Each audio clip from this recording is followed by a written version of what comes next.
नमस्कार, स्वागत है आप सभी का यूनिवर्सिटी गुरुकुल में। मैं हूं आदित्य सिंह।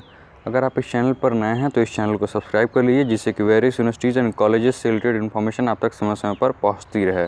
आज हम इस वीडियो में बात करेंगे इलाहाबाद के जो पीजी कोर्स की काउंसलिंग शुरू हुई है उसके रिगार्डिंग।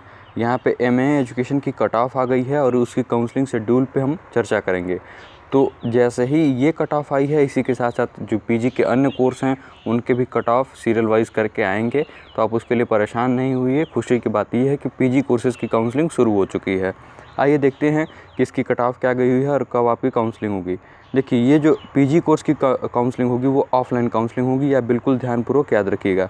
अब देखिए, इसका वेन्यू क्या है, डेट क्या है, ये सब देखते हैं। ये जो डेट है इसका एमए एजुकेशन जो सब्जेक्ट है उसका कट ऑफ क्या आया हुआ है उसको हम देखेंगे। पहले डेट देख लेते हैं कब काउंसलिंग होगी। 9 दिसंबर को काउंसलिंग होगी। रिपोर्टिंग टाइम 10:30 बजे है और रिपोर्टिंग वेन्यू क्या है ये आप देख लीजिए। Department of education, senate hall campus, university of Allahabad, Prayagraj, ये आपका वेन्यू है, यानी काउंसलिंग वेन्यू है। अब देखिए यहाँ पे कट ऑफ क्या गई है उसको देख लेते हैं। अनरिजर्व कैटेगरी के लिए 158 marks and above, OBC category के लिए 142 मार्क्स एंड अबव। उसके बाद एससी कैटेगरी के लिए बात की जाए 130.90 and above marks ST category के सभी विद्यार्थी, और ईडब्ल्यूएस के लिए 142 एंड अबव मार्क्स। यानी कि ये कट ऑफ है। अगर इतने मार्क्स या इससे अधिक अंक अगर आपके हैं तो आप आके काउंसलिंग अटेंड कर सकते हैं। ये ऑफलाइन काउंसलिंग होगी और वेन्यू क्या होगा उसका, department of education, senate hall campus, university of Allahabad, Prayagraj.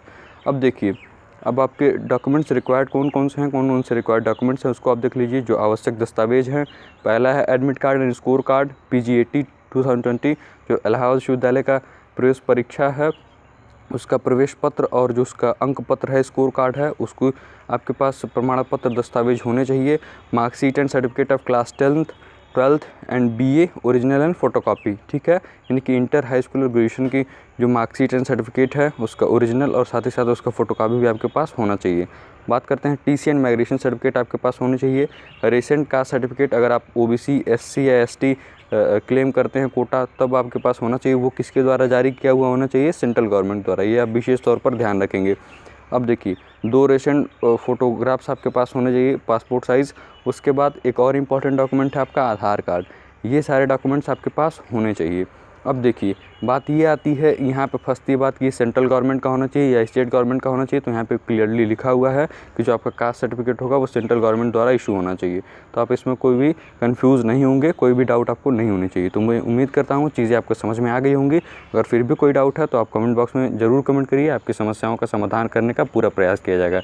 इसी के साथ आगे के कोर्सेज़ की जैसे ही कट ऑफ आएगी और काउंसलिंग शेड्यूल आएगा उस पर हम वीडियो बना के आपको देते रहेंगे। चैनल को लाइक करिए, शेयर करिए, सब्सक्राइब करिए। आप सभी का बहुत बहुत धन्यवाद।